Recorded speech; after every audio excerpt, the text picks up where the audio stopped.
Number 1. Furry. If you draw furry art 24/7, you're probably a loser. Let's just put it out there. Speaking of which, you don't go outside, you don't know what grass looks like. But despite all of that, you are very good at anatomy. A little bit too good. Also, you're probably rich. Like, you're probably someone's dentist. You know how expensive fursuits are? They really are. Like, some of them even cost $20,000.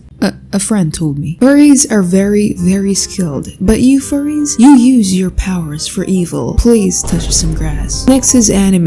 If you draw anime, to you, everything is a JoJo reference. You also think you can watch anime without subtitles, but all you really understand is Ohayo, Arigato, and Yamete Kudasai, and also Tatakai. If your art style is anime, you're an absolute beginner at drawing, you're just starting out, you're just a little baby, you're probably 10 years old, and you want to make your own manga or something in which the protagonist's entire village burns and their parents die, and they have some sort of special power that makes them unique. Well, you're not unique. Go outside. If your art looks like this is my old art from when I was first starting out, you need to focus on practicing. Learn the basics and the fundamentals first, and then simplify. Please. Hey you, do you like hot guys trapped in bushes? Of course you do. Well, let me tell you about a game called Merge Gardens, which is today's sponsor. It's a free-to-play casual game where, you guessed it, you merge your gardens. This game lets you build your own garden by filling it up with trees and plants and dead bodies. Just kidding. And also, people are randomly turning into bushes, and you gotta figure out why. You're literally their savior. So this is a satisfying game because you just merge and match stuff to make new stuff to merge and match. They also have puzzle levels where you can also merge stuff. You guys, it's just really satisfying, okay? Now here's some stuff I like about the game. You have cute little birdies that tend to your garden. Look at them. And you can see your garden grow. And also there's this random hot guy that you get to free from the bushes. You just really gotta play to understand, okay? Now, this game is great for me because I'm bored and unemployed. And like I said, this is a casual game, so you can enjoy it while you're commuting or in your spare time because you have no friends like me. So download the game via my link in my bio or scan the QR code here, and it's totally free to play. So play Merge Gardens now. Alright, let's get on to the video. Next, we have the yaoi manga art style. First of all, you yassify every man out there. They all look very muscular and zaddy. You cannot draw girls because they just end up looking like twinks. You only draw men. Hot daddy men. And all the characters you draw have disproportionately huge necks. Why are the necks so huge, bro? Why? The chin is also really pointy for no reason. And they have really thick eyelashes. Why do these men have thick eyelashes? I am so jealous of them, for real. Your characters all look like JoJo characters, and your TikTok FYP is filled with edits of hot guys. You always comment the most out-of-pocket stuff on the TikTok comment section, such as, I can take them both, but not in a fight. You have never felt genuine love in your life. You also probably have daddy issues. Also, you are into BL manga and manhwas, such as Killing Stalking, Yuri on Ice, and Painter of the Night. Also, this is 50-50, but you also probably romanticize abuse. Seek help, please. Next, we have realism. I don't actually know people who draw realism because they go outside and stay off the internet, and I don't. You see, they have a life. They are the rare breed of artists that touch grass. But if you're into realism,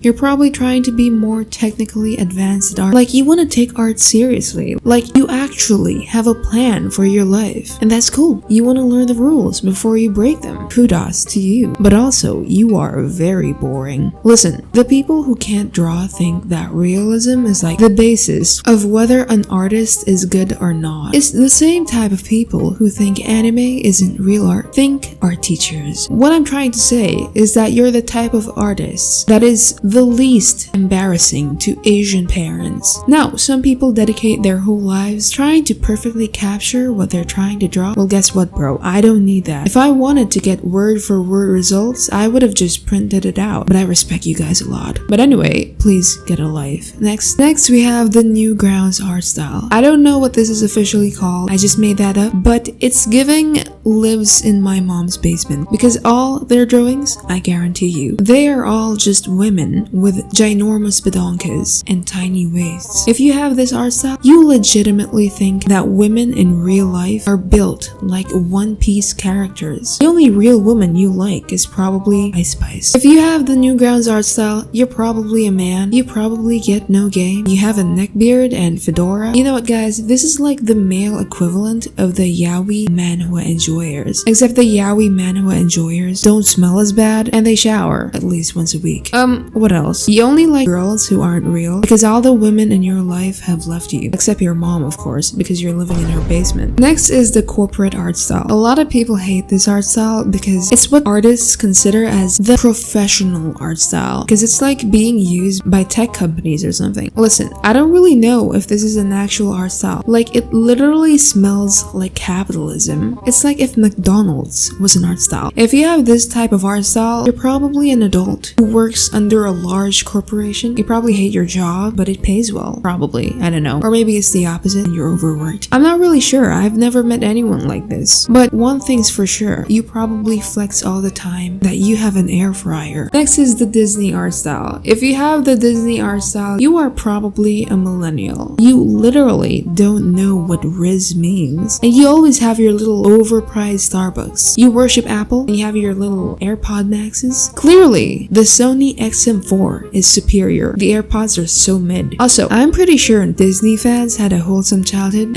Can't relate. Next, we have semi-realism. More specifically, the K-pop semi-realistic art style. Now, if you have the K-pop semi-realistic art style, you probably read a lot of questionable fanfiction of your favorite K-pop idol. You have probably read at least one BTS mafia romance. You love the airbrush tool so much. My guy, you are chronically online. Like, you do not know how to socialize in real life. Please find some friends. Lastly, we have the Kooleen art style. If you have the Kooleen art style, you are stuck in 2020 Among Us humor. Sasi baka. You have no friends. You always draw the same 3 characters over and over again. They all look like yaoi vampires. You have a forced mommy voice, but you can't help doing it because what else are people gonna watch your videos for? Your cringe humor? Your mediocre art? I don't think so. This is the worst art style ever. Haha, just kidding. Did you guys really think I would crap on my art style like that? I don't think so. Who else can make juicy lips as well as the great Kooleen? I don't think anyone can ever match with my juicy lips. All these TikToks have sprung up about juicy lips and y'all keep tagging me. What is this? A core edit? Nobody is ever gonna beat me. That's just a fact, bro. My art style is peak. My lip drawings, juicy. It's on top. Period. Hope you guys liked this video. If you did, please like and subscribe and I'll watch this video next. And I'll see you there.